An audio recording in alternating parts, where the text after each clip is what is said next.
What you doing, beloved? Attention, attention, my black brothers. What I want y'all to do right now is take out the do-rag, the silky, tie it down. I want to see the waves glistening. If you got nappy hair, pick it. Don't let nobody discourage you. Ariel. Black boy, black boy. All right. So I'm going to get the show started with the question that I feel like I know the answer to this already, but I want our viewers and listeners to know. So do you all have celebrity crushes that you all will go to bat for? All right. Do y'all have any? Absolutely. Obio. And you know mine. I don't want. Y'all better keep it super cute when it comes to mine.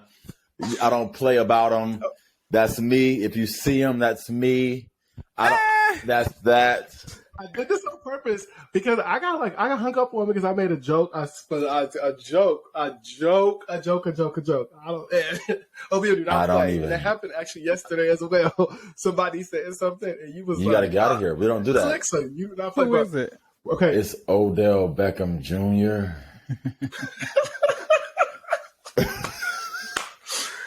I was like, okay, he do not play. It's Odell Beckham Jr. for me. Yeah. I mean, I can see it. I can definitely see it. I see it often. What's up? You said, hold on now, wait a minute. I see it often, all day, every day. To be honest. I just. What about you? I simply do not. I don't think that I do. I simply do not. Are you bored? I know. You have like an IG crush? No crush, not nowhere. Like IG, honey? Nothing that came to mind. You know how like you were able to like, you were just like, boom. Oh yeah. I could not tell you a person today that I'm like, damn, like I would really like throw my life on the line for that nigga. Yeah. But if one pops up in my head, I will let you know. And I'm sure there's a man I have talked about several times on this show before, but he's not coming to mind, so he can't be but so impactful. I think you've never talked about a guy like that before. Like I literally because I don't like niggas. I don't like niggas. I just don't. I'm just kidding. Oh God! I think right now my celebrity. Well, I don't want to say this is a crush because this cannot be a crush. But somebody that I would go to bat for right now is Lil Nas X. Yeah. Yeah, that is not a crush. Letting y'all know, please do not. You sure? I'm not going to jail. I mean, the man's grown, very. He's 22, girl. He's been able to drink for over a year. Yeah, but no, I'm good. Okay. I'm good. That's like I'm babysitting. And I think the person that I like used to have like a really, really big crush on was Frank Ocean. Frank Ocean was the first one I had like a huge, like I was ready to die for that boy. I'm not mad. In college? I was ready to go to bat. I was really obsessed with Michael B. Jordan in college, like a lot. And I don't know. I think the older I got, the more I was just kind of like, yeah, okay, he's all right. But the Lori Harvey thing, like not him dating her, but the like inundation of the photos of them dating was just like a complete turn off for me. So I don't I feel like it was, I don't know. I think that relationship just looks so forced to me. Yeah, it does. That's exactly. It just y'all shoot me down. I love Lori Harvey though. I can't even lie. Like I don't know why I love her though. Like I don't even have any reason to love her. I would say it doesn't have to be a reason. I just kind of just like I don't know. I don't know. I don't even know. I just think she's cute. Maybe I don't know. Yeah. Yeah, she's a pretty girl. I don't know a thing about that lady. Me I either. Couldn't tell you a single thing about her. I don't know Lori one Harvey. detail, she to be honest. Gorgeous though. She is gorgeous. I know that she's gorgeous, and she's very confident. She dated Future, right? I knew her. I was introduced to her when she dated a soccer player. I think his name was.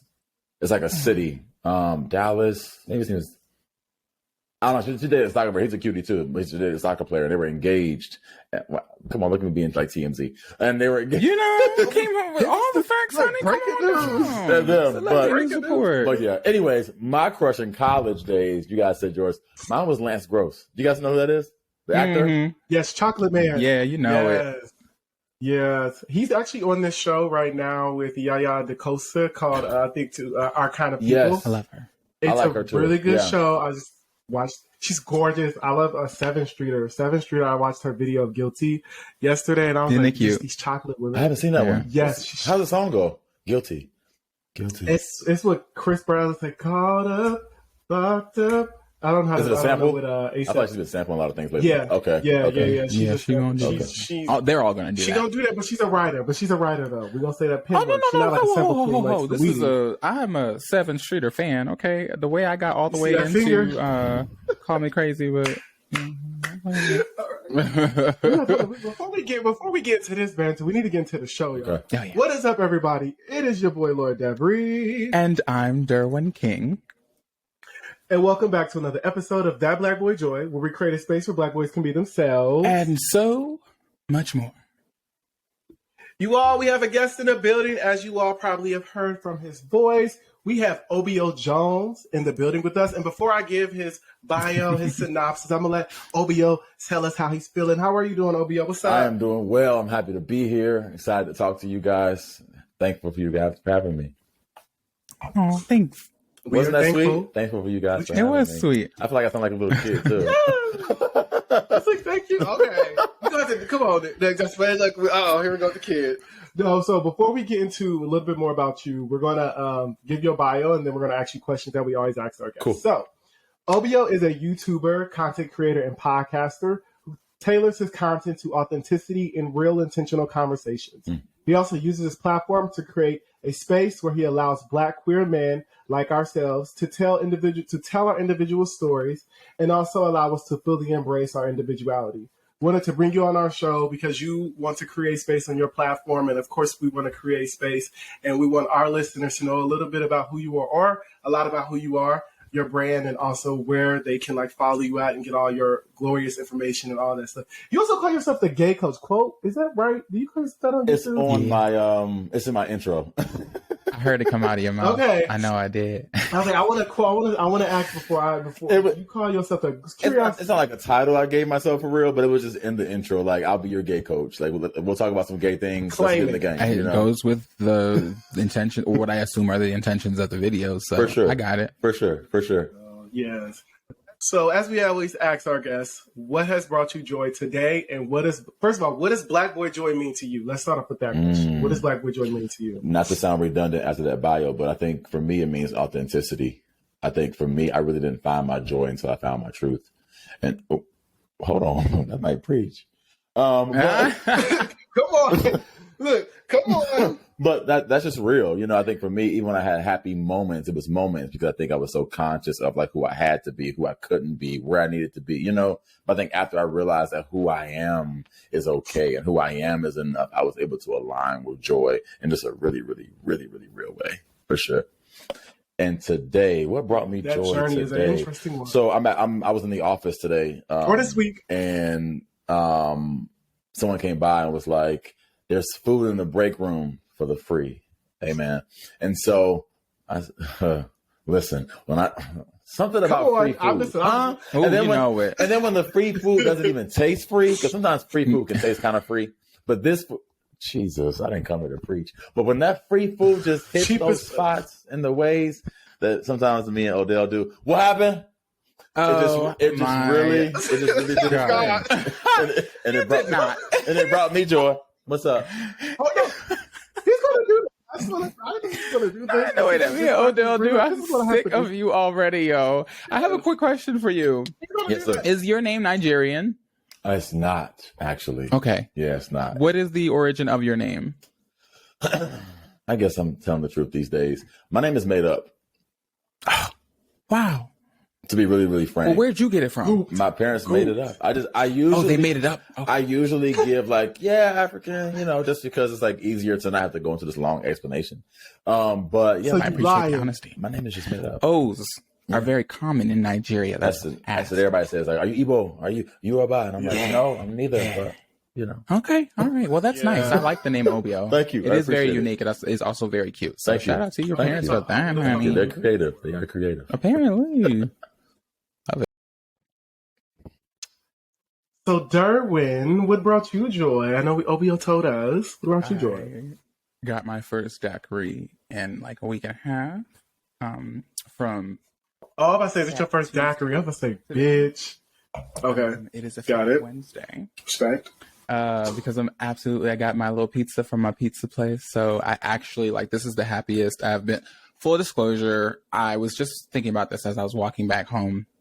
I went through like a 4-day period where I was like pretty much like at the beginning stages of a depression. But I woke up this morning and I was like, you know what? I'll go on a walk because I had walked like 6 miles on Monday and didn't intend to. So I was like, you know what? Let's do it again today. And that walk turned out to be about a 2-mile walk and a 1.5-mile run. And so I started the day off really well. And then I actually got to business with everything else. And I went to go see about a part-time job here in the city today and had a really great experience talking to the woman. So she's like, I'll call you tomorrow. So today has just been like a really good recovery day. I would almost call yesterday a recovery day. Today was a good like jump start day. So I find my joy in bouncing back from depression. And this, you haven't ran in a while, correct? I ran one time when I got here, like that, like second or third week, and then it was 90 something degrees outside, and I was like, I don't know. But it's in the 80s now. It's going to be in the 80s for a while, so yeah, I'm probably just going to be running for the rest of my time until I don't know. I mean, hopefully it doesn't stop. Yeah. Well, I'm glad you're getting the joy back. I think for me, what has brought me joy. So as last week as well, I too was going through a drought of depression. And the reason I had been going through depression, I had got myself into a discipline of working out, like specifically meditating yoga every day. And I had stopped because of just like certain things that was interfering. So I realized that was the reason why my depression was starting to kick in. And I got back into, I think Monday, I started to get back into my yoga meditation. Today's yoga was supposed to only be like a 30-minute flow, like a morning flow. I actually extended it for like an hour just because I was like really feeling just like the vinyasa and just like my body just was like, just keep going. Like you feel great, you feel good. So I really was excited that I was able to push myself to continue to do that and also like remember like, oh, these are the things that will bring you joy. So yeah, that was what really made me happy. I felt calmer. Like I was like, oh bitch. Like I was in those poses and I was like, yes, like you feeling good today. And then also like I think I just like I'm finding a new job. I think I'm in the process of a new job and I feel like I'm getting like closer to like this job that I actually really want. So that is you deserve. Brought me joy, you know. Jobs right now are just always like I hate but this is a great time to be looking, honestly. Even if like things don't come as quickly as we'd like them to, there are so many places that are hiring and so many people who have reassessed what they need and if they're getting what they need from their job.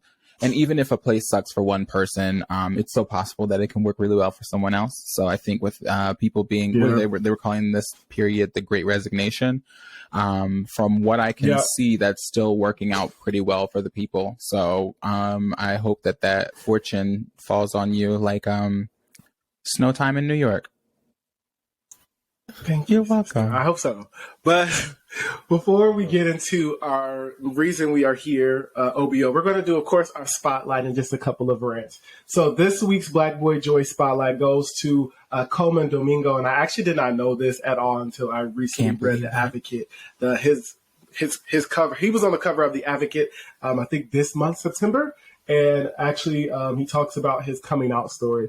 So Coleman Domingo is one of the stars of If Beale Street Could Talk, Zola, Ma Rainey, The Walking Dead, Euphoria. He is an actor, writer, and director. He's actually 51 right now, and he actually started to talk about his coming out story in The Advocate that is dropping pretty soon. So he basically talked about like he came out at 21 when his brother brought him to a strip club, and his brother like fully embraced him when he came out, which is like a very interesting space to come out though at a strip club. Like, okay, I'm not really feeling this, bro. I'm gay. This is in 1990. You know, that really happened. Oh, wow.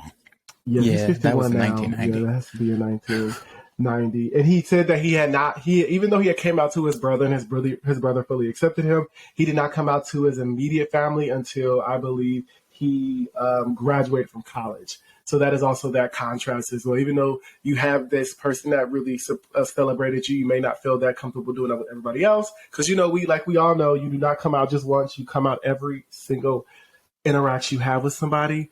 And that is just very tiresome. So just a little bit about him as well. He is married and has been married since 2014. And also he Yeah, I did not know that. I was like, he also just is like this amazing and dope man that I really was like really fascinated with. I did not know, I knew who he was, but I didn't know his story. You know, you see a secondary character or a character on the show, you're just like, oh, cool. But when I seen that this story popped up, and I'm always looking for like queer stories and all that stuff, it really fascinated me. So if y'all want to get to know more about Coleman Domingo, his full story, please check out his full interview with the Advocate, and he's also on the cover, so he has like probably some spreads in there that are really good. So shout out to Coleman and all of that stuff. Were you about to say something? No. Oh, okay. Because yeah, I did not know that. And I'm like, you Yeah, I was shocked that you didn't know that.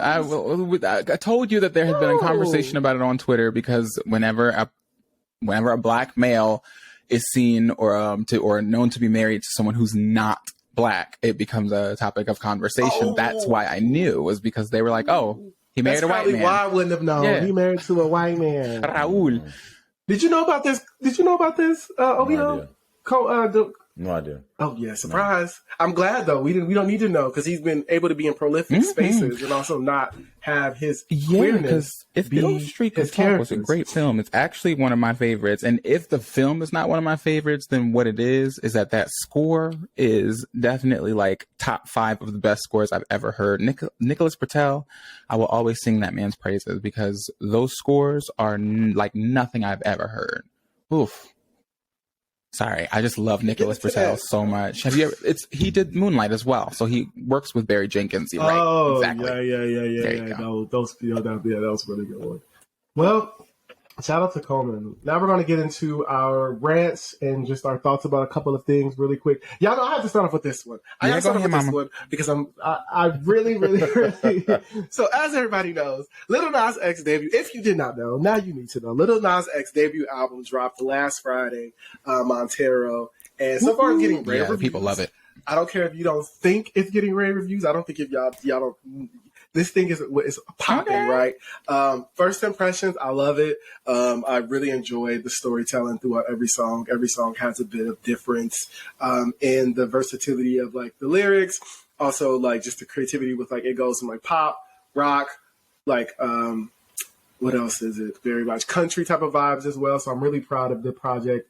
I know he had his EP 7. Back in the G, that was okay, but this one really sheds light on his vulnerability, his mental health, pressures, identity, which I really resonate with, and I'm just really proud. I watched also his BB1 live of Dead to Me Dead Right Now, which is my favorite song, and then also he did a cover of Jolene, by Dolly Parton. Yeah, he did a cover of that as well by Dolly Parton, which I really enjoyed. Anybody else's thoughts before I start to just give him his praise? So I have to listen to the full thing. But what I did hear, I enjoyed. And I do know that there was a particular song that sounded very vulnerable. I haven't gotten into any music in the last week. But all the reviews I've heard about the album are all positive. Like literally, I've not heard one bad thing about it. So I was like, I enjoyed it as well. I like Scoop. Scoop is my little joint. I did hear that. You know I went and listened to that. That's my gym playlist. Oh, because that was the first thing I did. Doja? Yeah. That song. It was because of Doja brought you to it. And I also appreciated the visuals. I think.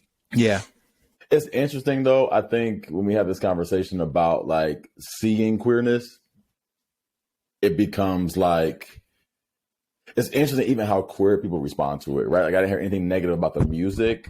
But I did start to hear like this is a bit much, or this was, he's doing a little too much, right? And it was some of the conversation was coming from queer folks, and I was in my mind like I think we're just not used to seeing like guys make out. We're not used to seeing guys like go at it. No, we're not used to seeing black men be sexual or romantic with each other outside of porn. That's why. And I love that you said each other. I think we have seen it interracially, right? We're not used to seeing a black man with another POC like have a moment. You know what I mean? I think it was like, wait a minute. It feels like porn. Is this okay? Literally feels so taboo to watch two black men passionately kiss each other. That feels like taboo. It feels like something that should be obscured into the margins of society, like porn that we're ashamed to watch, like ashamed to tell people we look at. Like that's what that is. That's what that reaction is. So shout out to him for doing that.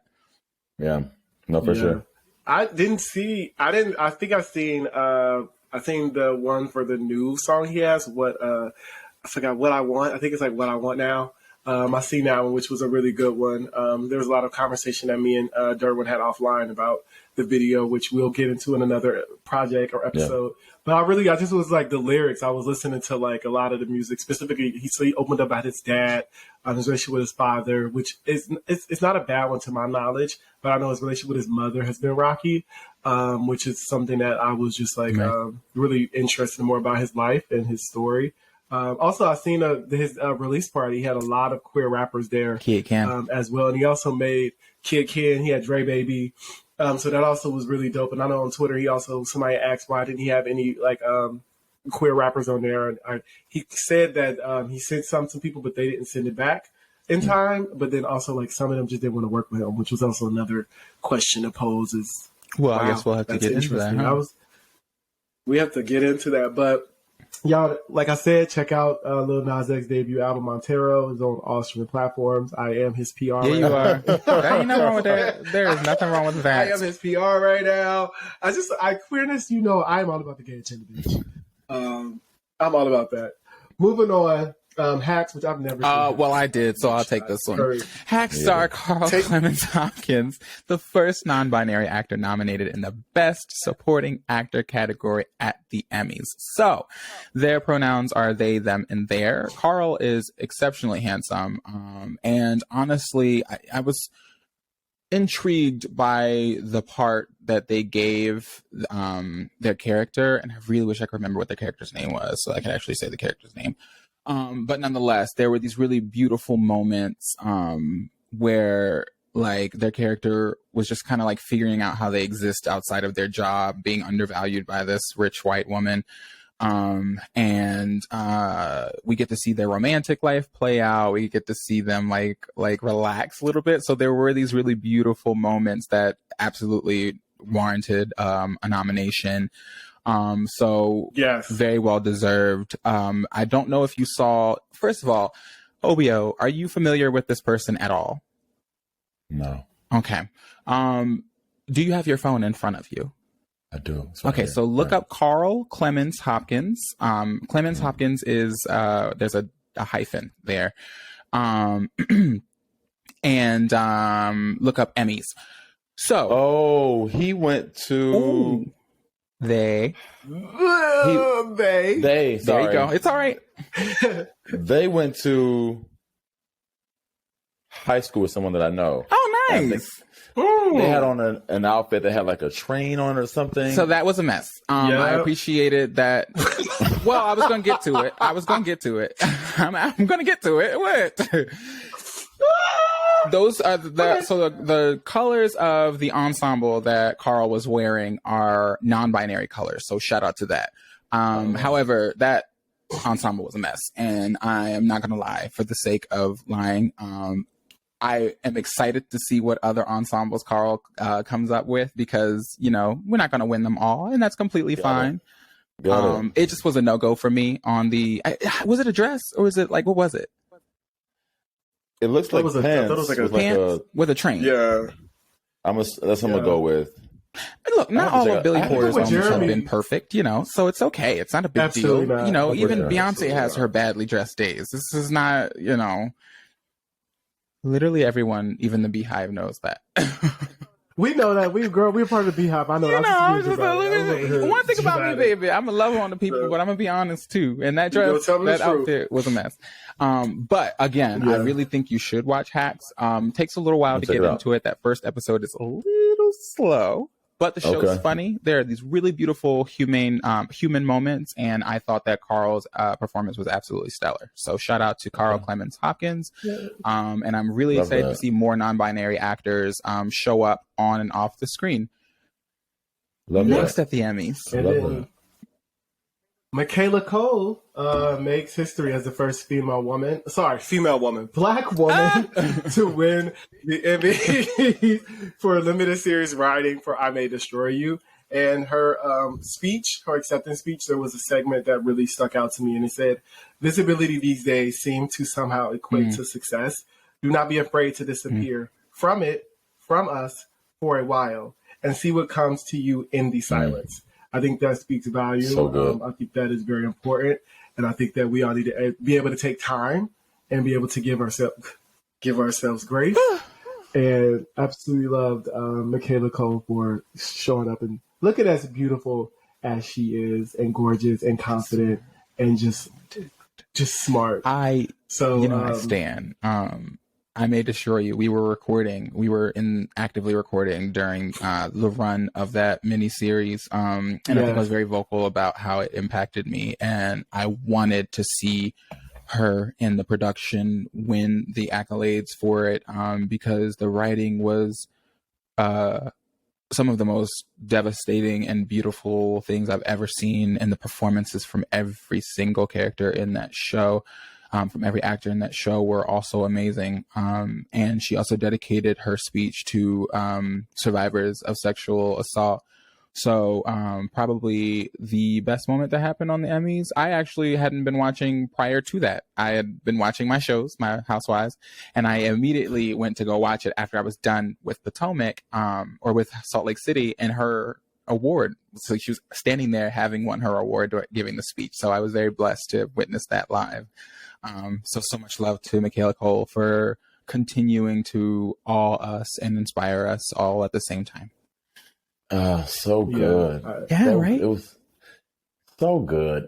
It's so well said, so on the nose, so timely. Like that, I think was so interesting when she said like how visibility equates to success often, right? And I was having a conversation a week ago about how like if you take a picture in a suit, people just comment congrats. That's just what people do. You know what I mean? Like no one knows what you did or if you did. It's just congrats. You know what I mean? And so a lot of us have kind of gotten to this rabbit race of like continuing to just post things that we think will get people to think that we're doing more than we are, think that we are more. You know what I mean? Yeah. And it's like to take those steps back from like who you are trying to impress and just like get into who you are and like come back with a vengeance. I think that was just such a good and timely message. I loved it. I mean, look at all the art. We're going to dive. Continue what you're about to say. The artists that we think about, the artists that we admire and respect the most, they tend to disappear before they put out their next bit of work, because they've realized that they're expending way too many of their resources if they try to engage with us all the time, number one. And number two, how often they're visible has nothing to do with the quality of work they're putting out. And that's why they're here. They're not here to dance in front of us like all day and appease us and give us access to them all the time. And any artist, hyper visible or not, is going to tell you that if their art is really what they care about, and that's what they're focused on, they're going to tell you that those two are not necessarily like, they don't equate. You don't think we've kind of normalized like earning that though? Like we earn the ability to disappear. You earn, which is why like even now I think we've normalized this like hustle culture that says don't sleep, don't eat, do like go. And it's like, well, I think that depends on how we define success. Because one of my favorite musical groups gave me an album in 2016, gave me a couple performances, and literally have not heard from them since then. 2017 was the last time I saw them perform. Every now and again they get on Instagram, but most of the time they're completely silent. And I'm okay with it. I mean, I'm sad, but I'm not, when the music drops, I'm going to listen. Yeah. Frank Ocean was the same for me, but we are definitely going to get into this conversation of visibility or the conversation of like that access. Yes, we're going because that is perfect for. Do we have time for our last one? But do you? It's your Obio. What do you think? You want to get into one more, or you want to move on? Sure, let's do it. I'm game. I'm here. We're here and we're queer. Let's do it. So, a little salaciousness over the weekend. I shouldn't say salacious. It wasn't salacious, but it was steamy. Lots of hot mess, honey. Karen Civil embroiled in social media controversy after being accused of taking advantage of clients like Jesse Wu and Joyner Lucas and Cameron. And Christian Lear. And Christian Lear. Wow, would you look at that? Yeah. So, just want to say, if you don't know who Karen Civil is, you're not alone. A lot of people know Karen Civil by name, but they know absolutely nothing about what she does. I still can't tell you exactly what she does. And how it appears is that she does a little bit of everything. And you know who else does a little bit of everything? Scammers. And so that's just what she was accused of. I actually was excited to talk about this because I was front row in this clubhouse room when someone created a clubhouse room about her being a scammer, and she ended up in that room to defend herself. And the person who was calling her a scammer was there as well. And during that time, and obviously I can't say whether she did or did not scam anyone, but I'll tell you what I witnessed. She continuously actually gaslit Joyner as he very kind of emotionally described what happened to him 6 years ago. And I hate to be this person, but I think it is known that we don't often see men so vulnerable with their emotions in public. And it was very raw. And so for some reason that I'm sure I could challenge another day, I really believed him because I was like, he just doesn't seem like the type of guy who would very like casually, as a matter of fact, even after he had done all of that, he kind of tried to like rebound as if like he hadn't just like had this really vulnerable moment on stage. Anyway, I say all that to say that that made it a very like credible display for me because I don't witness men, especially straight like cishet rappers, show that much emotion in a non-aggressive way. I always see like cishet black men, I don't even want to say that, cishet rappers show passion and hostility. And he was not hostile. At some point, he got a little mad. But most of it was this sort of like profound disappointment. Like I really trusted this person and I had my life set on this, a child coming, and I gave her $60,000 and I saw nothing from it. And that $60,000 is apparently the same in another case. I think it was Cameron. So together, apparently, it was like about $110,000, $120,000 that had been taken from them collectively. And then Jessie Woo had just won a case because Karen tried to sue her for like $3 million for some bullshit she didn't deliver on. It was a lot. Anyway, watched Karen do a lot of talking in circles, a lot of gaslighting, and even the people in that room were doing the same thing. First, they was like, oh, yeah, Karen wrong. But then, because they're all in the music industry, right? And the music industry is very well known for its shady practices. There was a particular person on that stage, Whack 100, who, after kind of like playing the fence for a while, ultimately ended up sticking up for the like evil practices of a lot of people in the music industry when he said, I mean, you know, that's just the game. That's how the game go. You know, it's up to the manager. Make sure that doesn't happen to you. That's just how it is. And they used the word payola, which is illegal. Payola is illegal. They used that word in the clubhouse, okay? And then softly, like implicitly admitted to doing it.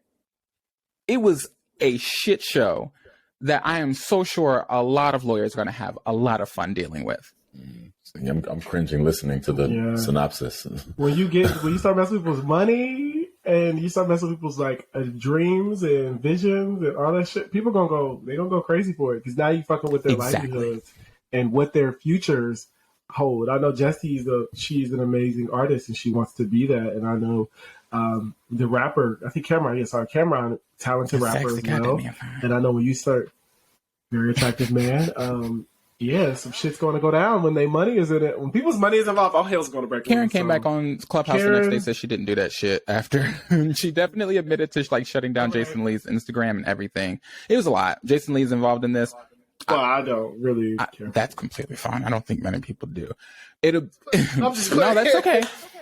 I think it'll be interesting to see how this plays out. But, Karen isn't the first, and she obviously won't be the last. But I just wanted everyone to know that was like a shit show that kind of revamped Clubhouse for the week. Haven't been on Clubhouse. Well, those are the rest of our rants that we have. Thank you all for listening to that part.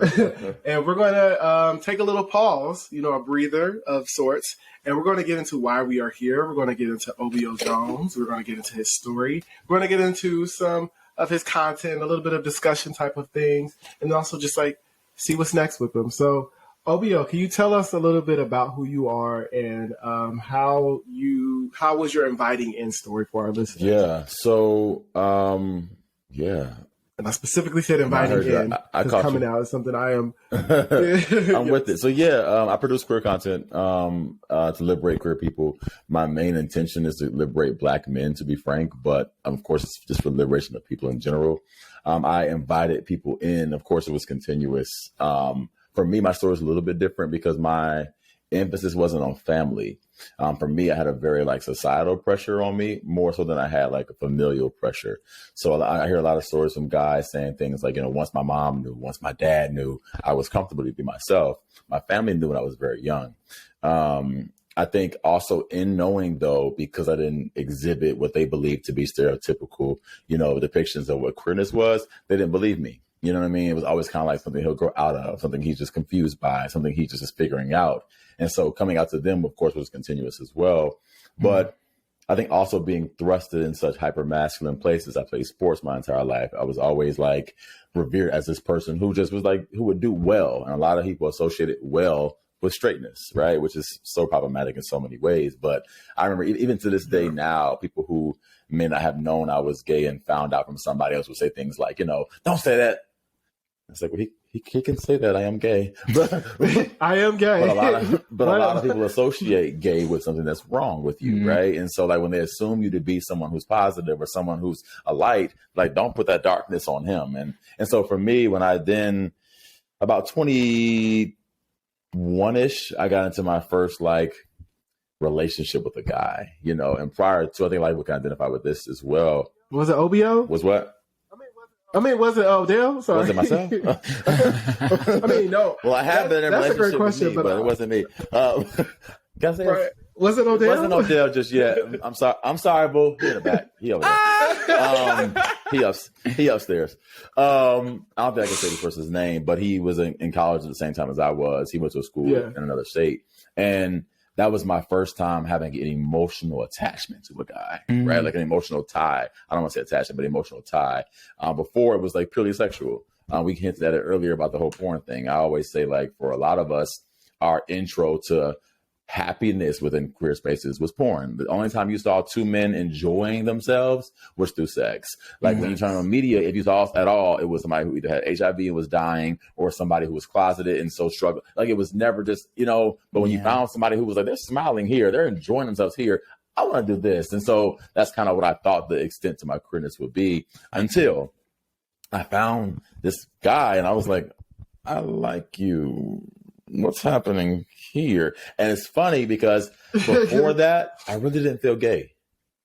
Crazy enough. Like, I think I felt like, because even now, my definition of gay isn't someone who can have sex with somebody, right? It's somebody who like wants all that comes of that person. So I think even me now, like having been someone who's interacted with women and could again, but I never wanted all that came with women, if that makes any sense, right? Like it was never like an emotional or romantic, it was purely like a transactional encounter, to be honest, And so for me to find someone who I was interested in, I think then sold me on the fact that, okay, well, you can't go back to pretending to be anything other than exactly what you are because you're rooted here.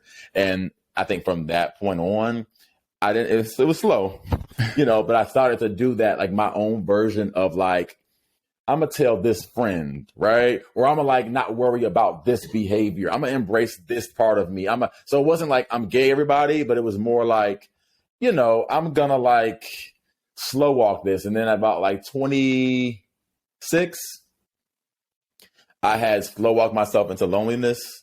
I've never experienced depression, but I think what a lot of us do, and I don't want to call anybody out or make anybody feel whatever, but I think when we try to be honest, we isolate ourselves because we're not comfortable with the truth yet. But we can always validate us not being liars by not having spoken at all. Absolutely. So what a lot of people do is, which I think a lot of people rather cut you off than apologize, right? Like I would rather just isolate myself than actually present as who I am. And so for me, my version of not being a liar anymore was to not hang out with anybody. I couldn't hang out with my straight friends because I was too gay. I couldn't hang with gay guys because I was too afraid. So I was like, okay, well, I'm just kind of kick it in my corner by myself in my own little corner, in my own little chair, Brandy style.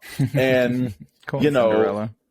Okay. And then one day I literally was talking to a friend and I said, I'm about to go crazy. I just feel it. Like I'm about to lose my mind, like in a real way. I know I don't have the gall or the gumption to like legitimately walk into myself because I've been trying to slow walk it for all this time. I need to rip this Band-Aid off. So I was like, listen, let's go to a gay club. Let's just go. Like, and that was the most scary place to me as a straight presenting man, was a gay specific place. And so I was like, listen. And was that your first time going? Yes. In life. And so I was like, okay, because I was always been afraid, right? In my mind, you go to a gay club, you're out it. Someone's gonna be in there, they're gonna tell their friend, and next thing you know, your whole cover's blown, you're out of here, you got me. And so I was like, okay, let's get in here. I went in there, I realized that nobody cared about me. Like, people were in there having their own good time, drinking and doing whatever they do. And I said, okay, we're good. And at that point, for me, literally, after going into one gay bar one night, I was like, I'm gonna be me, and I've been me ever since. Like, where'd you go? That was all the walls. I went to Trunks in L.A. L.A. Okay. Oh, I'm sorry. Now, mind, I flew all the way to L.A. I was like, okay, I ain't bold to go out where I live. I live in Atlanta, and so. But then when I went to Trunks, we did the whole street. I came back. So it was 2019, so 2 years ago. I came back, and I'm talking. I was in the gay bars and the gay clubs I'm talking about. Right. Listen to me. He said I couldn't come out, baby. I was in them business. Listen to me. and so to bring it home. So I know I'm talking a lot, but to bring it like back to you're good. This is like, I just recognize how long it took for me to be me. Like, and how much unlearning it took for me to be me, and like all these things that were me. And so I was like, I wonder how many other men are experiencing the same thing. I wonder how many, like, and also thinking about, like, what did I need? And then that birthed the channel. Well, that birthed the series called It's Just Not Adding Up, because I felt like I was seeing so many movements about, equity and equality, but I didn't see much of it. And I was like, well, it's just not really adding up to me that all these people are allies and they don't care if you're gay and they love you anyway and they're here for you. But it doesn't seem like a lot of space is being created for you to actually be that, right? Like, if you're not homophobic, let them be gay then. Or you're not homophobic as long as you're not, xenophobic as long as, transphobic as long as. And it was like so many different things that, like, I felt like needed to be discussed. And so I just cut my little camera on, and I was like, I'm going to do this first video about coming out, and we're going to see what lands. And then we're on episode 39 now. And here we are, man. So, yeah. Yeah, well, you have amazing people come on and tell their stories, which I appreciate. The way that you have the ability to bring people in and allow them to feel comfortable in your space and allow them to tell their story. I think that is the most powerful thing that we can do as content creators that are specifically, not saying specifically, but that have a large queer demographic, Black queer gay man demographic. I think that is powerful for us to allow our stories to be told, because in reality, our queerness, being Black and queer, is not always the first thing that people are fighting for. People are fighting for just queerness in general. So that conversation that you were talking about, we could go into a space and they'd be like, yes, I want, marriage to be, legal. That's not something in the Black queer community that is the first priority for us. Our trans lives, our trans women, trans men are being killed. Our sexual health, sometimes it's a conversation that needs to be had. So it's like, and also mental health, loneliness, the way that we interact with each other. So I think that safety. Thank you for saying that. All of those things. So when you allow. Thank you for saying that. Yes. No, for sure. Yeah, so when you allow us to just tell that story, you get to know, it's not just this. There's things that need to be still done and still need to be worked on. So I really do appreciate you allowing that. Thank you.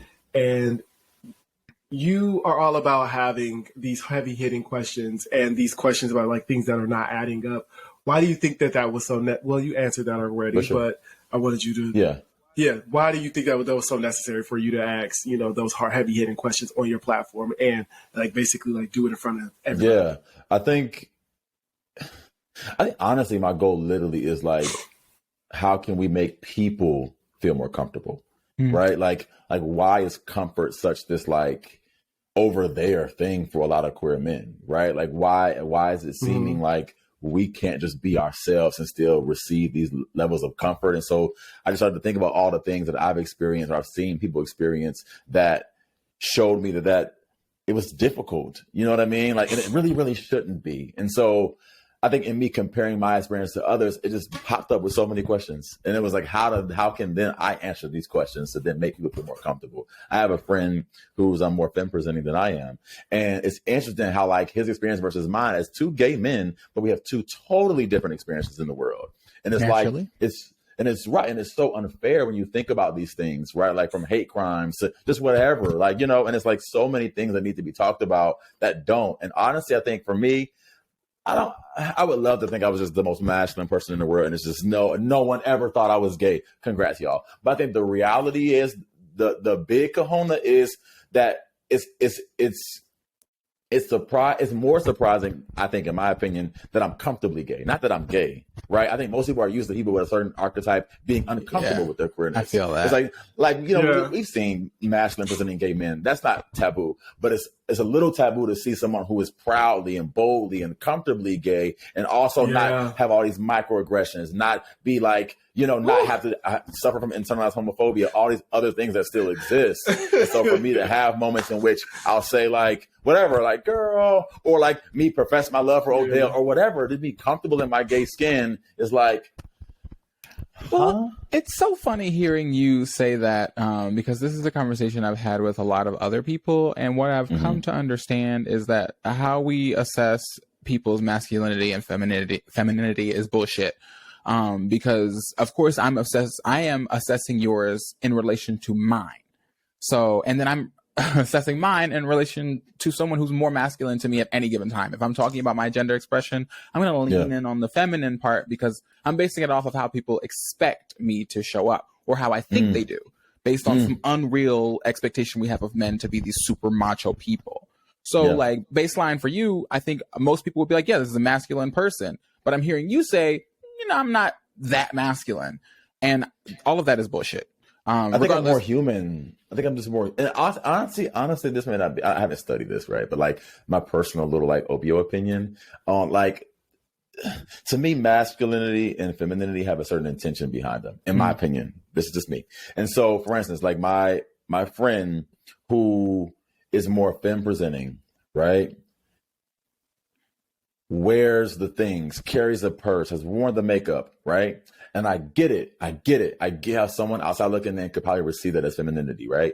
But at the same time, for you to know how society is set up and for you to go into the way in which society is set up, go into places, go into, non-queer specific places with your stuff on, to me has a certain level of masculinity in it. Strong. Like that to me is like, because mind you, a lot of people who are more on the masculine presenting side can't handle a lot of things in which other people can. And this isn't a comparison game here, but I'm just saying, like, to me, there's a lot of things about people's nature. Like, you're the kind of person that says, I'm not taking this. You're the kind of person that says, I'm going to do me. And that has a lot of strength in it. And I don't see anything wrong with femininity. So this isn't me trying to get it off the feminine side, because I think we all have both. But there is something to me that's so, like, about somebody who says, I'm gonna be me regardless, take it and leave it. Like that to me is like, I have a tough time treating you like this docile creature, because in my mind, you got it. You don't need me. I won't not argue against over that.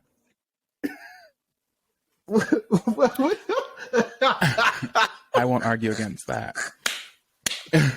No, I literally say the same thing about masculinity and femininity.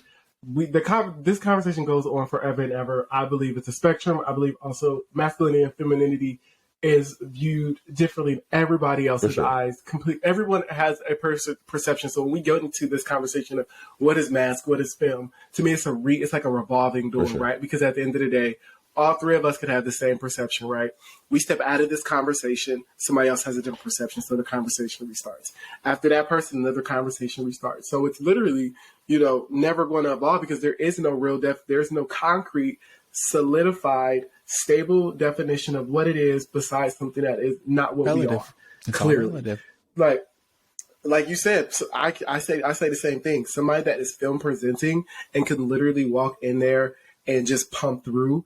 I literally, Anthony for the boys, that character, strong as hell, masculine presenting to me, right? But somebody else will look at that as film presenting to me. It's like, no, you can walk on the work with your heels on and your skirt, like, baby girl. But it goes into the views of everybody else. I think you're the first person to say that here, OBF. So thank you for your fresh perspective. That also happened to be very beneficial for a number of the people, including myself. Thank you. Of course, no doubt. Do you feel like, and this is just this shift, do you feel like the media is on queer Black men's side as far as creating a variety of stories for us? I would like to think that the media is doing what they know to do. I think the issue, I don't know if issue is a great word, but I think the difficulty here, which is probably a synonym of issue, but here we are, is I don't know that we've been comfortable telling our stories. You know, I think often we talk about wanting to see this wide variety of stories, but like, who's going to tell the people to tell the stories, right? Like, I think often, for even like in my specific case, like, I'm not an anomaly as much as people think I am. Like, you know what I mean? It's just the average person isn't in the forefront telling their story. And I think a lot of us who don't necessarily lead in queerness, like even for instance, to step back a little bit, like people who lead with things first.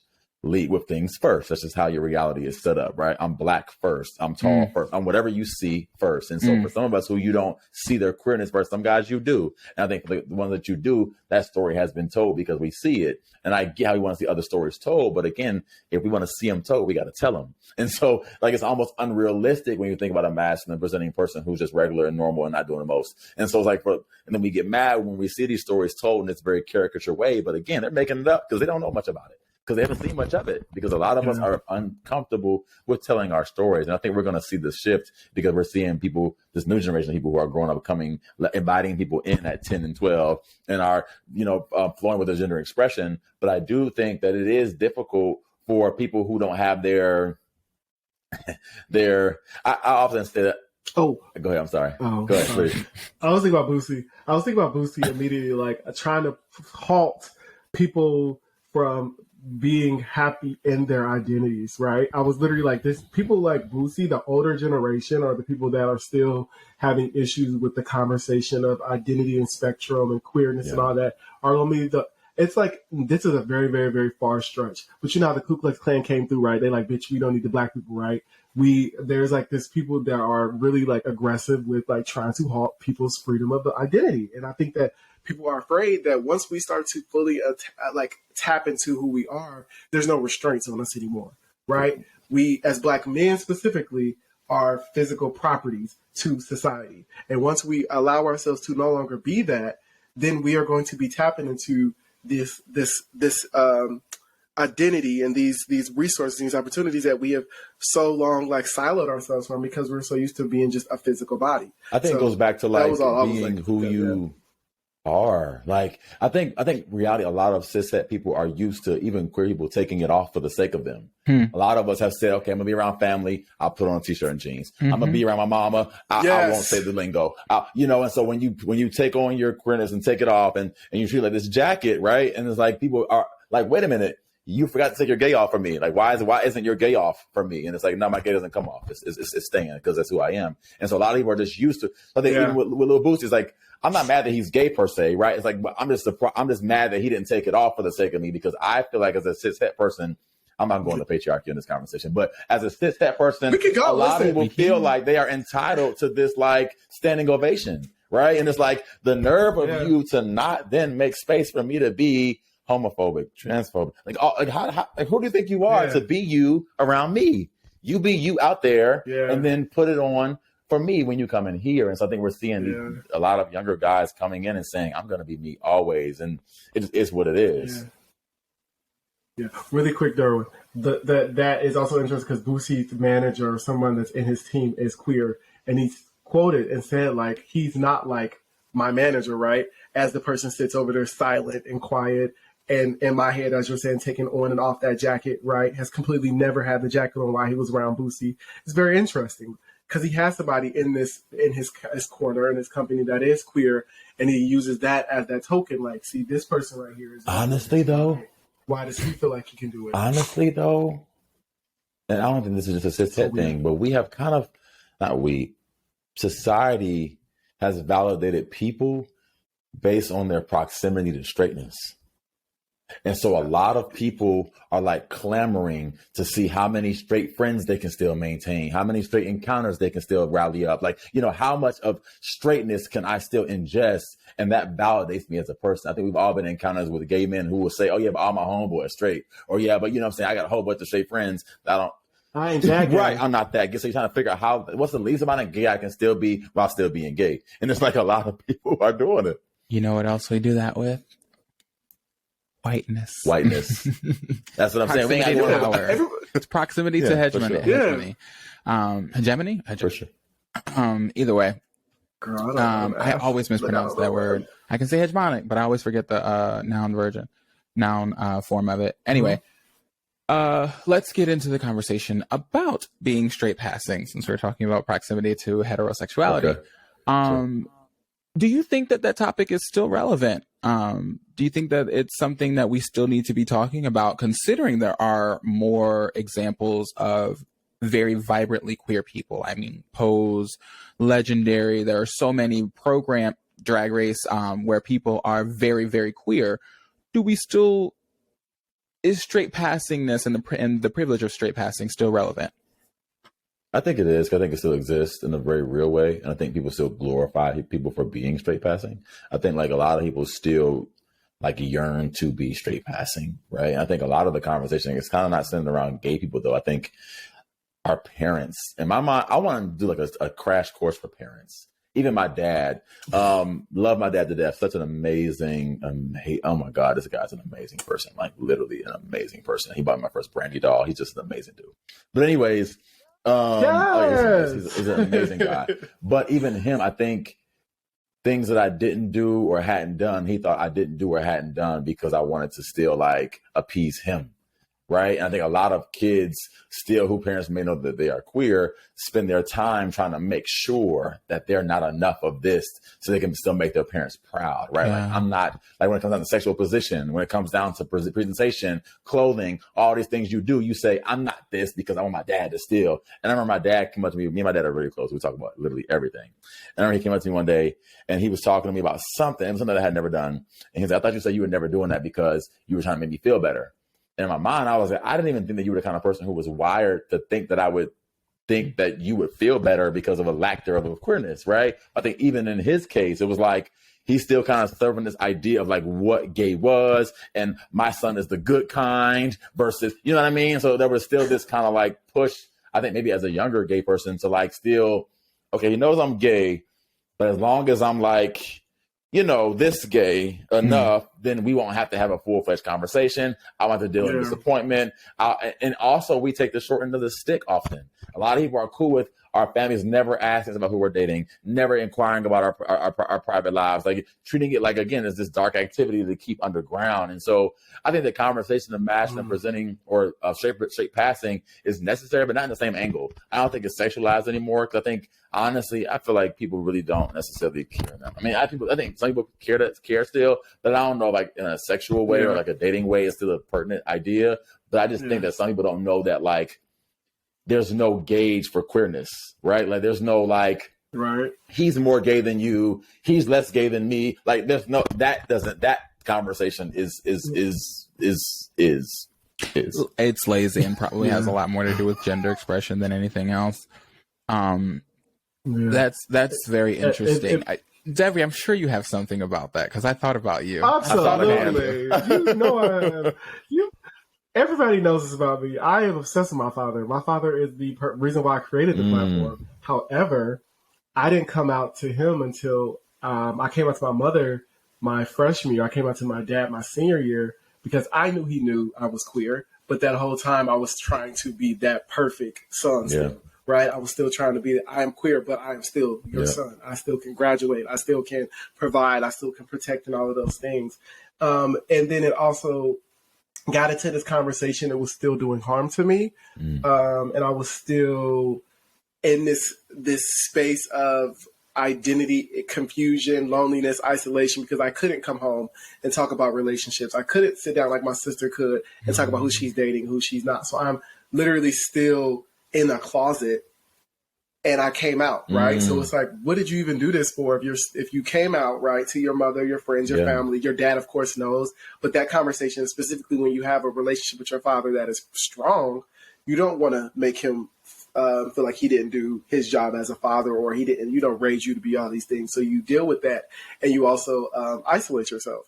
And it was something that I did until I literally said, I cannot no longer sit in misery. And I've came out, right? I will never be out if I never am able to face this fear of letting my dad know I did him wrong. I'm not the son that he envisioned me to be, or I'm not the one that I still. I needed to show him that I didn't need to be proving him any wrong. I didn't need to be proving anything to him, right? I need to just be who I am, and that will free me, and that will make me feel comfortable. But I went through that phase, and it was one of the hardest phases in my life, because I kind of was like, you never came out.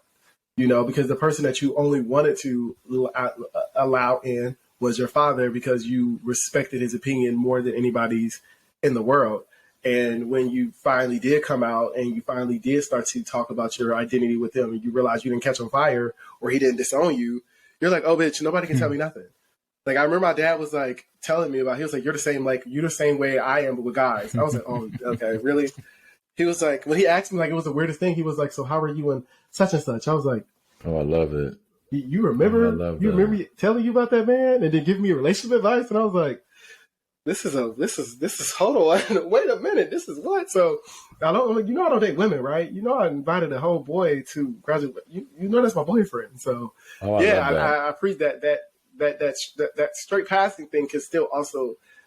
That proximity to, being straight still does damage and harm to us in our community. And it still does not free us or it doesn't allow us, which I think is the importance that we need to have, is inclusivity and individuality, and understand that we are beings that can be as intertwined in our masculine, our feminine, our, whatever we like. If we want to date somebody, that all those things, we need to be able to allow that to happen. And when we don't, we are still stunting our internal and mental growth, which a lot of Black and brown men, we don't allow ourselves to grow to our fullest potential because of society's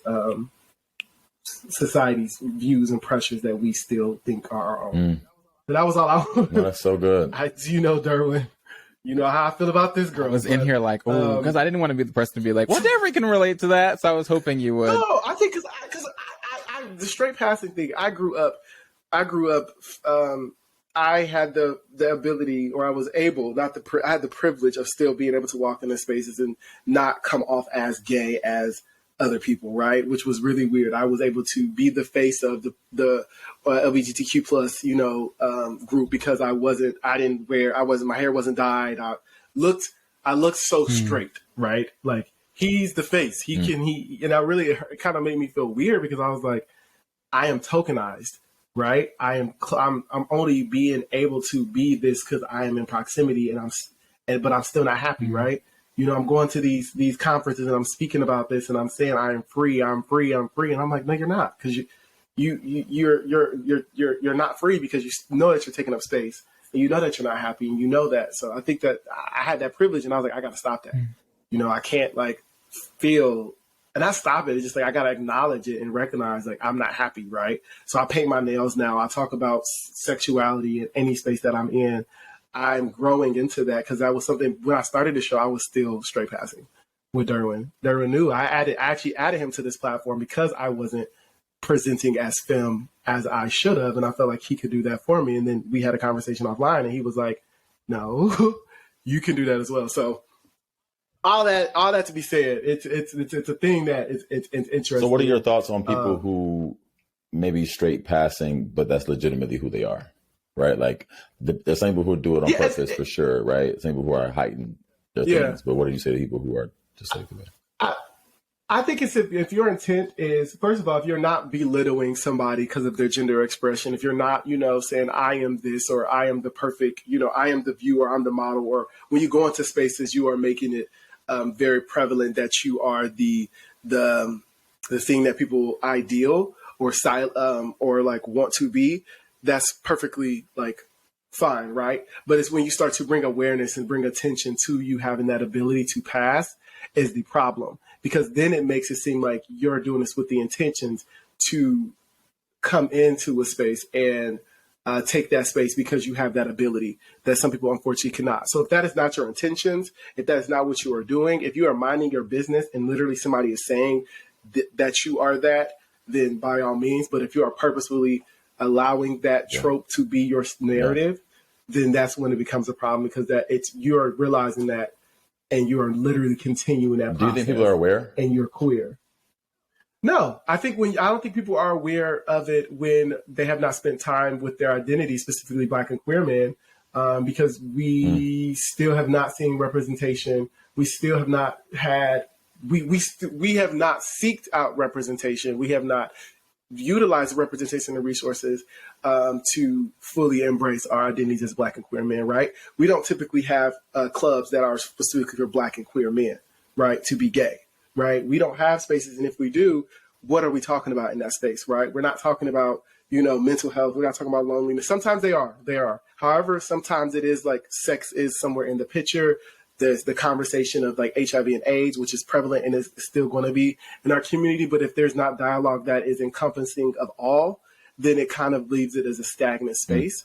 So I think when we start to bring us into spaces where we have straight men, queer men, straight passing men all in this space, and they finally feel comfortable, right, to allow that vulnerability to seep into that space. I think that's when that acknowledgement, awareness, like, oh shit, like I was, silencing my femme presenting friends, or I was doing that. When people put on like Instagram, like, no, I only want strict tops, right? Like, I mean, not on Twitter and all that stuff like that. To me, that's straight passing. That's straight passing, right? You want that strict, you want that power that comes with that. When you do those type of things, that's still enabling that power. So I think if you just intentionally try to get into that space to challenge that, and also when you see somebody doing that, challenge their question, right? Like, what made you put that in your bio? Why? Not why, because I hate the what thing, but what made you want to specifically, what made you attracted specifically to a masculine top, or whatever the case may be? I think that when we start to challenge it, we don't challenge a lot of Black men. I think when we start to challenge ourselves together, then I think that's where that growth will happen. We don't do it. And I think it's important to note that challenging or that interrogation has to be one that feels more communal than like individual, and so that it doesn't feel so much as an attack as it is dialogue, an investigation. Our hesitance, we definitely hesitate to interrogate who we are or what we like, because we're afraid that people are judging us because of those things. And we're afraid to let other people interrogate those things for, I don't know, fear of self-knowledge, who knows, or the fear that something is like to be judged. But I think it is true that by interrogating these things, we do heal more, and we realize patterns, healthy or non. So yeah, that was insightful, Deborah. I enjoyed that. Thank you. I mean, we need to I am very intentional about holding each other accountable. And I think that has been viewed by Black men as someone as me trying to downplay us, or I'm trying to sabotage or, try to discredit Black men. And that's never the case. I just know the power and privilege that I have as a Black man. I mean, a man in certain spaces, and I am not allowing that power to, dictate everything that I do. I have no problem having dialogue, not debate, a dialogue about privilege, power, another word I forgot, entitlement, all of those things, because I know that comes with being a man. And when we're Black, sometimes we just don't challenge ourselves. And I'm really like, no, we're gonna sit down. We're going to get comfortable. Don't try to run away. I'm not locking the door, but trust and believe, like, we're going to try to pull that out because we don't have that. So, for sure, all of that.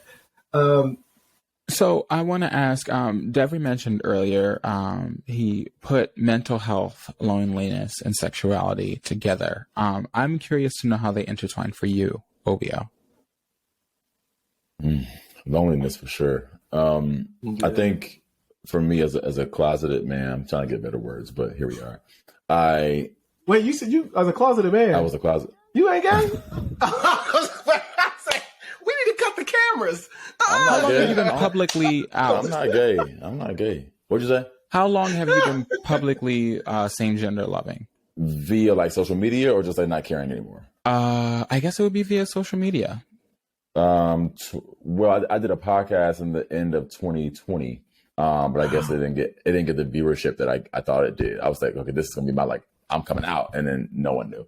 And so so basically my series dropped in February. So I guess it's February. But which is also interesting to me because I think we have this conversation about coming out, right? And a lot of people are out. Like, and I don't think it's necessarily your duty. Grain of salt here. But I don't know if it's necessarily your duty to announce your sexual orientation, right? Sure. I always talk about, like, I think the goal is to be in your truth and to exist there. It's not necessarily to make a declaration or a post. It's really just be yourself. And so for me in 2019, I started being myself. It's just I didn't have any boyfriends to talk about. You know what I mean? I didn't have anything that would, like, I guess, like, make my queerness relevant. But, like, if you knew me personally, you knew I was gay. If you saw me walking around, I wasn't hiding it. It wasn't a thing that I just think because of, again, the way I presented on social media. Even now, my pictures, I'm gonna give the same thing I give. You know what I mean? Yeah. I mean, you gonna get what you get. And if you get gay, you get gay. If you get straight, you get straight. You know, I'm sorry, ladies, but you know what I mean. Like, so I think for me, it was like I've been gay, y'all. It's just like, you know, I was kind of gay. You know, but for me, to your question, loneliness played a big part in who I was because for a lot of us who were closeted, right? Like, you curate who you're going to be. A lot of us sit back and say, okay, well, let me curate this straight person. What is he going to look like, talk like? Where is he going to go? What is he going to do? What kind of people is he going to attract? Like, those are real life things. And so for me, this is funny. I think I'll say this here. I've always been a little iffy about talking about privilege, but, like, for me, like, being considered attractive worked against me a lot of times in me trying to hide. Right, because for me, as a closeted man, my biggest goal was to hide. I wanted to sneak into rooms and sneak out of those bad boys. You know what I mean? Because I just didn't really want to. You know what I'm saying? Yes. Because the more attention you get, the more you want to know. And I couldn't tell you but so much. Yeah. So in my mind, like, I'm at the college, it was like, hey, bro, hey, dog, the baddest girl, the AKA wants you. This girl wants you. I'm like. Okay, it's hard. It's you hard. know, and there was a moment where I was kind of like, I think, like, battling with the idea of bisexuality. So I guess it wasn't so bad. You know what I'm saying? But it was still like me trying to, like, hide in public was just very difficult for me. And I was just like, man, like, and so it became these moments where I was just trying to find these, like, safe spaces and not knowing where they were. So it ended up being my safe space was myself. And even in that, to be really honest, this might preach a little bit, but, like, myself wasn't a safe space because I had so much negative self-talk going on. I had so much internalized shame. I had so much self-doubt that even myself wasn't a safe space for me. I wasn't pouring into myself. I wasn't empowering me. I was coaching me on how I can present more like who society wanted me to be. And so for me, it's amazing. I didn't lean on substances. I always thought it was very interesting that I didn't. But, like, you know, it was just so many moments in which, you know, I'm a part of a fraternity. Like, it was just so many moments in which I was pushed in these spaces that I'm an alpha. And so. Okay. I saw him looking at me. I was going to tell you, that's terrible. I was going to say, don't ask. And then he did. I was like, I knew he was seen the facial. Like, you know, so it all became a thing. And so it was just like all these moments in which. Sorry. I'm sorry. It was the rise, though. It was the. What? What part of organization? Yeah. So loneliness ultimately is what pushed me into my truth. I'm not an advocate for loneliness, but I will say for me, I got to a point where, like, I just wasn't even living my life. It was just existing. So yeah. I think that the reason I brought it up was specifically going into being queer and all that stuff and social media and dating apps, specifically dating apps, right? We had a guest on last week, and I mean, not last week, our last guest we had on has a book that's about, like, dating apps and the mental complexities that comes with dating apps. In our community, it is very prevalent, right? Dating apps are the ability for us to find people that are like-minded, quote unquote, you know, have sex, date, and all those things. But there's also complexity that come with this, such as you can create a character or a facade that you want because the intentions behind it you can create that those barriers, right? You know, you can, if you wanted to, then stick to those boundaries. If you only want to hook up, you can hook up. If you want to date, you can date. If you only want people to see your neck down, you know, all of those things. So I get into the conversation of how are these dating apps actually helping us become free in our community, right? Are they hindering or are they aiding? Is that exclusive to gay people, though? Like, don't most people who use apps, like, curate who they want to be and, like, stay with them? So, and that's something too. I wanted to challenge what you said earlier, Obio. We all tailor our identity. I can see why you said it in relation to men who who are still closeted because the stakes are higher with building that identity. But I know that, you know, all the world is a stage. We're all walking out in some sort of drag or some sort of character, and it is all sort of calculated, some more meticulously than others. But that convenience is absolutely true for people of all sexualities, gender expressions, and orientations. I think what makes us different, or what makes it more specific to gay Black men, is that because our community is so small and we don't heavily populate anywhere, even if there's a concentration of us in any particular place, we get to know each other from these online apps, whether it be the dating ones or the social media apps. We know people in other cities we've never met because we know them from Instagram or Twitter. So, we absolutely do get to create these versions of ourselves that get tested if and when we actually meet each other in person. I think it's interesting too because I'm sorry, go ahead. Yeah, I think it's interesting too because, and it's such a longer conversation. This conversation is because there's so many things that happen. We can go cool. But there's like, because I always talk when I'm with some of my straight friends, we'll talk about things. And it's like, I'm sure you have all these. Atlanta's full of gay men, the things, right? But you talk about like, where are they in their orientation? I think those are questions that straight people have to ask themselves, right? Like you don't see a woman and say, is she comfortable being straight? Or is he comfortable with his straightness? Yeah. But for me, as an openly gay and proudly gay man, I think the two distinctions are necessary. There is this idea that like, I want to be with someone else who is comfortably and proudly gay. And so I may recognize queerness, but then I got to figure out, where are you in your queerness? Are you at the beginning of this journey? Are you at the end of this journey? Are you comfortable with thine self? Are you figuring it out? Like, and all these other questions we have to ask ourselves before we can even get to a date. Which like, everyone's like, why is it so difficult? You got to make it hard. No, we don't make it hard. It's hard. Like then there's so many other factors. You don't look at a woman generally, because there's pegging that exists. Like, how would she want to be penetrated? Like, how would she like you in your mind are confident at least in this idea that you know what to expect, what she wants, the dynamics. With queer men, you legitimately do not know. Even earlier, Dev, when you mentioned strict tops, that doesn't have an identity. You don't know how that straight top is going to present. There's straight tops who are been presenting. There's straight tops who are masked. You literally do not know. So you look at a person, and sexual compatibility is a real question that may and you guys. Then what happens, right? I think we had this conversation on live, Dev. Yeah. We were talking about like if you come one way and they come the same way, well, now we're besties. Yeah. You know what I mean? And it becomes this whole like. Shout out to Sex Education season 3 spoiler. Just you know what I mean? That's and it becomes this thing of like, how do we really like navigate what dating looks like, what getting to know someone looks like without it being raunchy? We talk about this idea of like asking someone questions that are too early, but are they too early? Like, who wants to waste time? I want to know, are you comfortable with yourself? That may sound like an intense question to ask on the first date, but I don't want to waste my time. No, I don't want to waste my time. How do you sexually identify? Like, I want to know where you are. And so I get it. It may feel heavy, but these are questions that are not, I don't automatically know what's up. Even when it comes to the ideas of marriage, like all these things are like, it's not about like when, it's about if you believe in it, right? Like some people are like, okay, well, I'm not in a rush, but no, like, do you even think of it as a concept? Like, because you'll see a lot of queer men who have been in 8-year relationships, 10-year relationships with nothing to show for it. And I'm not knocking them for what it is, but the differences that exist and the microaggressions that exist and all the things that exist make dating. I never been on an app before, but I've been on Instagram, which is basically a dating app. Oh, well, shout out to you. It's because that was my next question. I've never been on one, but like, you know what I'm saying? Like, when you attractive, you ain't got no split. I'm done. Get me out of here. I think when you're terrified and you have a trauma bond, then you don't. Absolutely, yeah. I think you also answered the question of we were talking about don't like straight people deal with those complexities of dating apps as well, and yes, they do. But ours also comes with the complexities of the question of what do you do behind closed doors? Are you comfortable in your sexuality? And the conversation that some people have not had with themselves yet. The big conversation of privacy versus the secrecy. Big conversation.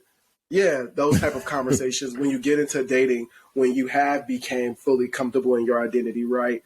The mental health that comes with, going into a space with a guy that is still in their trauma and you're coming out of your trauma and trying to figure out that, right? The loneliness of finding that you feel like you won't ever be able to date because you are so comfortable in your identity and all of those things. Have you felt that? So it really, yeah, absolutely. Both of you guys? I felt like. Say it again.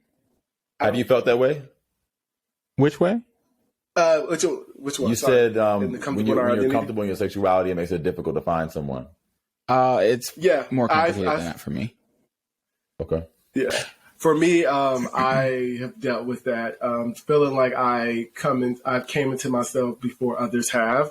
Therefore, I am not, and this is not a problem at all. I came to the realization like I don't want those things. However, it is this. I don't. If you are intimidated by me knowing my identity and knowing what I'm my self worth, then you're not my type. However, it has made me even think about like, damn, like what level have you taken upon yourself to the other person, right, to figure out who you are, and it made me kind of like silo myself and deal with myself in loneliness. I feel like I need to either date older or I need to dumb down my expectations, which I would never do. I can tell you that neither of those things are gotten to that conversation. That'll work. None of those things have worked. So I've gotten to the mental health conversation of depression and isolation and loneliness because as comfortable and free as I've learned to grow in and still am growing in today, dating in our community or relationships in our community, platonic or intimate, there still has been challenges, and it's still like there is no happy ending right now, right? It's still like a challenge that I'm going through. So it kind of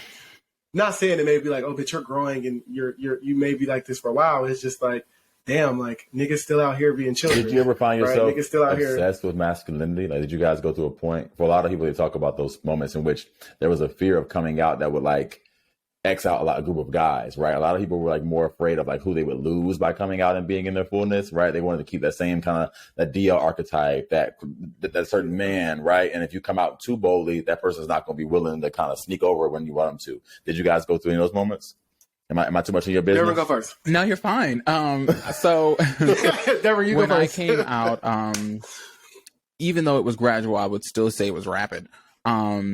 I like started shopping in the women's section of Forever 21 and buying, small makeup products. And before I knew it, I was coming home in full faces of makeup. And I don't do that every time I go home, but for the first parts of me like really getting comfortable in who I am, I went home as the most extreme version of myself, because I didn't want any cut cards. Like I didn't want there to be a belief that I was going to, or an expectation that I was going to censor myself for anyone's comfort, because whether I would actually have done it or not, I didn't want to be expected to. And I just wanted to make sure that was over and done with. But I actually had to come to terms with the fact that was going to affect my dating pool. And it did. And at some point I cared about it. And sometimes today I'm aware of it. But like, I think I said in like the first 30 seconds of this episode that I don't like niggas like that. And that's probably a response to like that, right?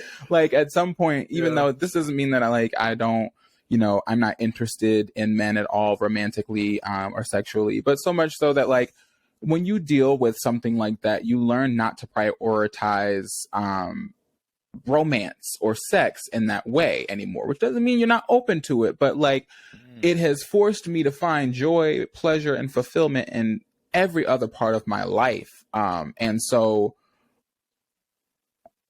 I don't like, it's not my everyday concern. It's not like keeping me up at night. And if it is keeping me up at night, I kind of just like fap and go to sleep. And that just is what it is. You just what and go to sleep? Period. Does it work? Fap. Thank you guys. Thank you for that. Thank you guys. Thank you so much. We both did it. For me, absolutely. Dating relationships was that I didn't care about people, my friends and all that. I had the only male friend I had ended up just like not wanting to be my friend a couple of weeks, like I think a couple of few months after I came out. So that ended in 2016. But I also always had a huge resentment to straight men, or I always had trauma around straight men. So I never like equated, I never cared for what I presented to them in any capacity minus my dad. So when I played basketball, I was gay as hell. And then when I came on, I'm going to dunk on you. Or when I was on the track, you think I'm all this, I'm fag this, all that, excuse my language, I'm about to beat the shit out of you. So that it was always that I was like, oh, you think that. However, in relationships, absolutely. I had identity issues in who I wanted to be with relationships, because I was I didn't know who I was and who I wanted to be in a relationship. So I was trying to be a chameleon to my partners, therefore was causing trauma to myself because I was inherently basically like still like closeted, right? I'm still like, I want to probably bottom, right? I want to explore my body fully with you, and I don't feel like I can do that. And I've expressed that to certain people, and they weren't comfortable with it. So with me being 6'4", with me being tall, with me being all of these things, I have a beard and bald headed, right? Those notions of masculinity I have the trope of. So I felt like I couldn't dabble in my femininity as I wanted to with relationships. So that also plays a part. Like when I tell people, like, if you want, I want people to come to me and give me a drink. Yes, I know I look intimidating. Yes, I am. Hell, I'm a giant. God damn it. However, like if you come up to me and give me a drink, like I will take it, right? But it just was that complexity always kind of got into the thing, that masculinity. So yeah, masculinity, I would still to this day trying to, dismantle all of those things. But I haven't dated in God knows how long. So I don't know what that looks like. But yeah, my relationship definitely was always in there somehow. Like I was like, I'm this strong man. Yeah. And I'm like, really? Too much pressure. Like, take me on a date. Like, but it went back to my father, right? My father wanted me to provide a protector, all those things, and trying to do that in a relationship where I most likely that person's father, if or somebody's father figure was telling him to do the same thing. So it's that contrast of us trying to both provide and protect and do all these things, and it's like, wait, there's no gender roles here, right? How do we create those spaces with each other? We have to have dialogue, and then that was a complexity because some people didn't have dialogue, don't know how to talk. So thanks for asking, obio. Yeah, it's Of course, I was curious. we on his channel. What you mean? We on obio's platform too. I mean, we on obio. So, well, you don't date. You don't. I mean, sorry. Look at his face. He's with Odell. Cut that out. Cut that You've out. been Cut that out. Cut that out. Pause this. He can't hang up on me. Look. Dang. No, I didn't mean to say that. I did not mean to say that. I meant to say you do not. You want me date single acts. forever? Jeez. You want me to be single for the rest of my life, and that's so sad. I do not want that. We need to get you on the little matchmaker. What's the man's Instagram? Dang, I forgot what it is. Which man? Wait, what? Which I don't know which the man that you talking about. Who are you talking Sorry, I about? didn't hear you. There's a guy. I totally forgot what his Instagram is, but he does. Oh yes. He's a triplet, right?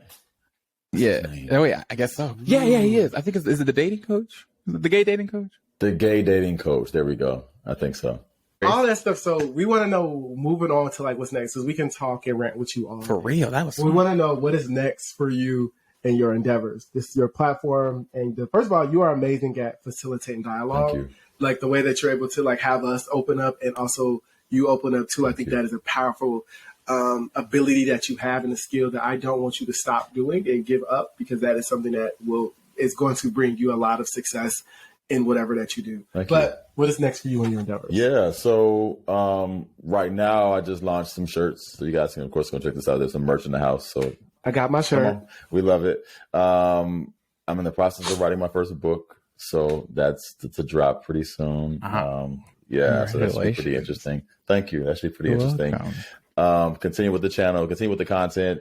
Honestly, the door is open, man. I'm just really open to whatever God has for me. I want to continue to talk about the things that I think need to be heard.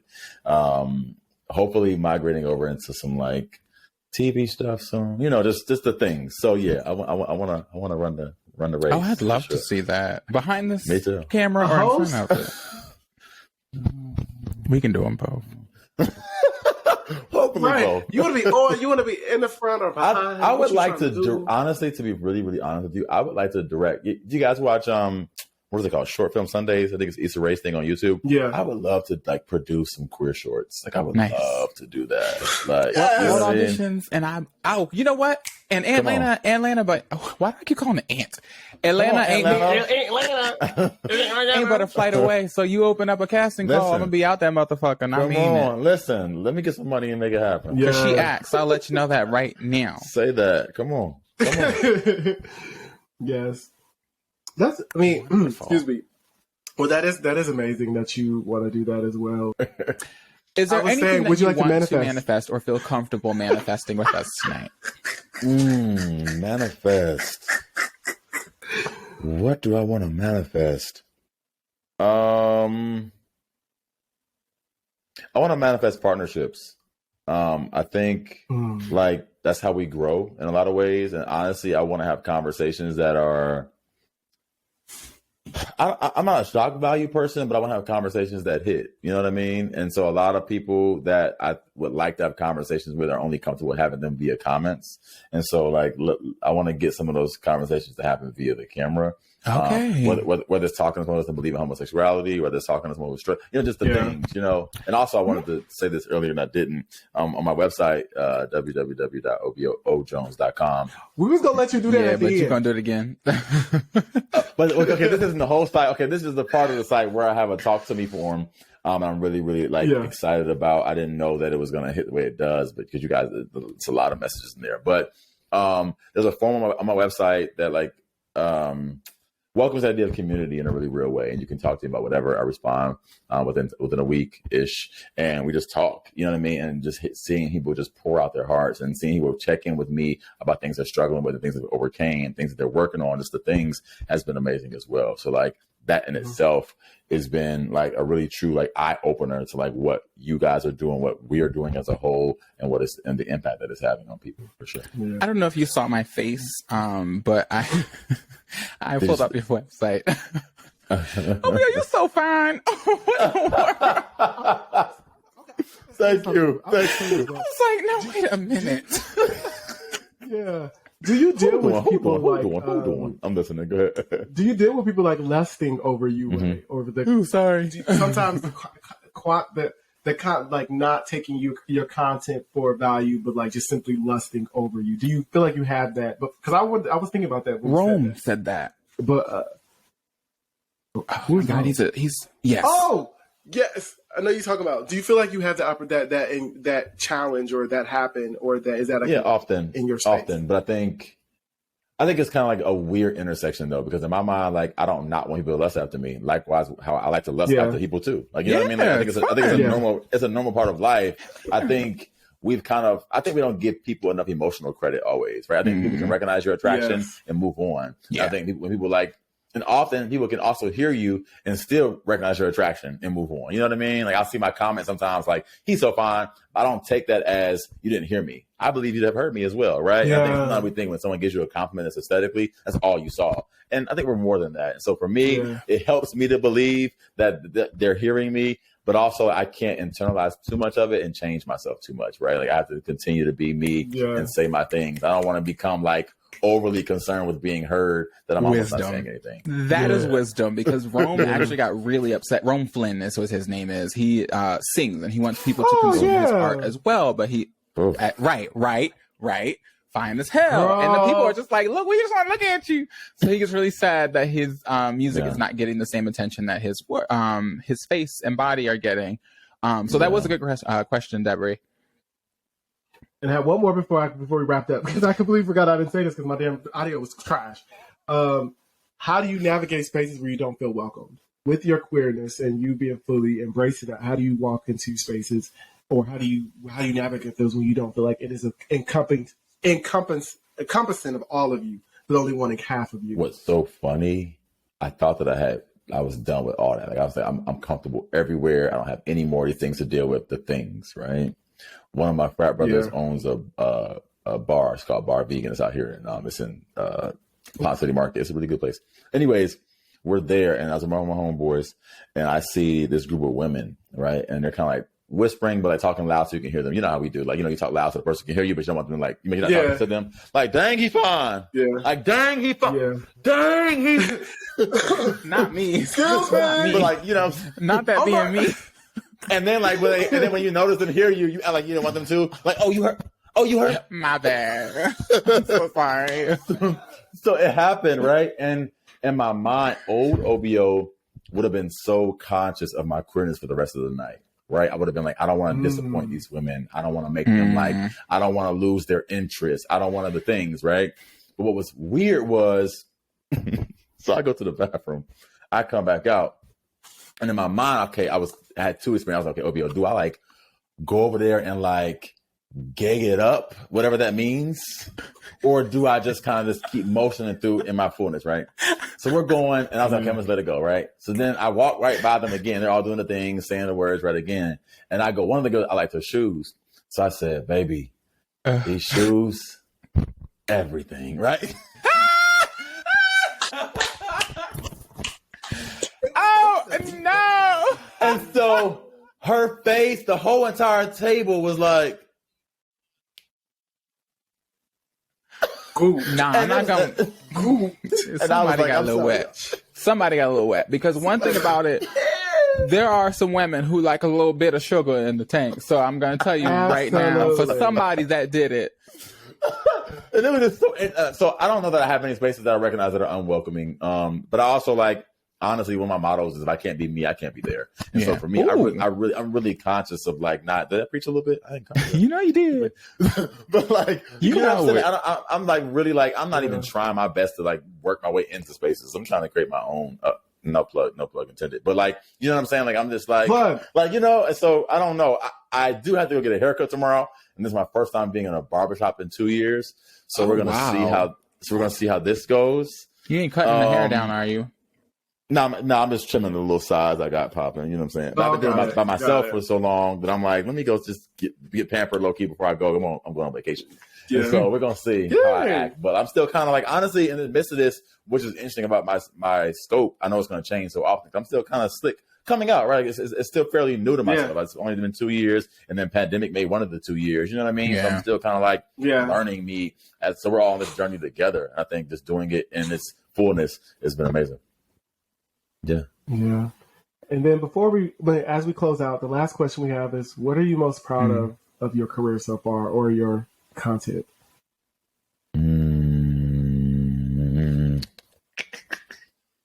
Like of me or of people? Both. Let's just do both. We got the time. Let's just do both. Start off with you. I think I'm most proud of me for not letting fear consume me. Because I think even in my truth, being open about your truth in a very public way can sometimes be consuming. You know what I mean? And then like sharing your opinions on things that can be controversial and being scared to, like I misgendered someone earlier, you know what I'm saying? And how, you know what I'm saying? Like just being afraid of having those moments in which you just don't know what you're saying. And I haven't let that stop me because there were moments where I'm like, I did a skit about transphobia ish, right? And I was like, should I post this? I don't know. Like, you know, and you have those moments where you're like, and so for me to still push through, I'm really proud of that on myself. But when it comes to like people who are supporting me, I'm really proud of the people who have used my content to come out to their people or invite their people in. I think that's been honestly, like I'm a crier. And so like that has been like most like emotional I've been, where you see people who are like sending me videos or text message, like emails, and are saying like, I showed my dad this video and I told him about me, or I showed my mom this video and I let her know who I was fully, and I showed my friends this and we had a moment, you know, and it's like something that I produced. Did that for you? Okay, we're in the right place. we might be doing something here. Yeah, that's beautiful. Yeah, for sure. What's your sign? Well, I'm an Aquarius. Okay. Don't hate me.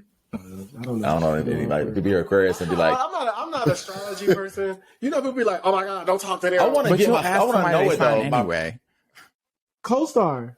You'll ask someone their sign anyway, Devery. I do ask them, but I don't be judging. You'll ask before I do. I will. I sure know your moon, but I'm not gonna be like, oh my God. I was about to say, I want to know my little rising and stuff. Can somebody send me? Co-star. You need to ask co-star. Yeah, it's the co-star. Yeah, I want to pick it up. You gotta send Is your birthday in February? Co-star January. You are late January. Okay, got it. Sure is late. Yeah, you definitely play around with co-star and pattern. They'll be telling you all those things. Okay. But take it with how you feel. Take it with whatever, you know. I'm just curious to know what mine is. But thank you, Obio, so much for joining us today. I know the conversation was very healthy and well needed. I really appreciate you being comfortable with who you are and bringing that space here and allowing our listeners and viewers to embrace that as well. Can you tell us where our listeners and viewers can follow you at and get the merch and all that stuff and just like know more about you? Thank you guys as well. Like seriously, really enjoyed myself. This conversation, great energy, all the things. Like seriously. Good. You can find me on Instagram at obio o jones, obio jones. You can find me on TikTok at obio jones, Twitter at obio o jones, YouTube at obio period, because we make statements over there. And yeah, did I hit you? I didn't come here to. I didn't come here to make a statement. I have a podcast called Brown Skin Banter. It's on all platforms. It launches on Thursdays. Merch is on my website, www.oboojones.com. There's also a talk to me forum there. Subscribe to my email list so you guys can be updated with all the things that I'm doing in the future. And yeah, that's me, man. Yes. Well, thank you so much, OBO. And like you know, we're about to do ours as well. So if you all would like to continue the conversation on our platforms personally, you can hit me up on my Instagram and Twitter at _Lord Every. That is _LORDEVERY. You guys know you can find me on Instagram at Derwin King. That's DERWINKING. And on Twitter at Free Negro. That's FREENEGREAUX. And you all can continue the continue the conversation on the podcast platform on Instagram and Twitter as well at That Black Boy Joy. Girl, I'll be this every close. Motherfucking day. Every motherfucking day. I swear, I think you have embedded it in your flow to fuck that line up, yo. And I am going to be weak the day that you do it flawlessly, honey. And I know the listeners are going to be gagged, child. They're going to be gagged. Listen, I'm going to be so excited. I'm going to be so excited as well. So, if you all would like to continue the conversation on the content, the podcast's platform, you can hit us up at That Black Boy Joy on Instagram and Twitter. If you all would like to write in and be a guest on the show, you can hit us up at That Black Boy Joy podcast at gmail.com. And if you all would like to also watch the visuals to our podcast, you can hit us up on YouTube or just follow us, subscribe, like all of that stuff on YouTube at That Black Boy Joy. And like we always tell our guests, please be so in love with who you are. I love it. Peace.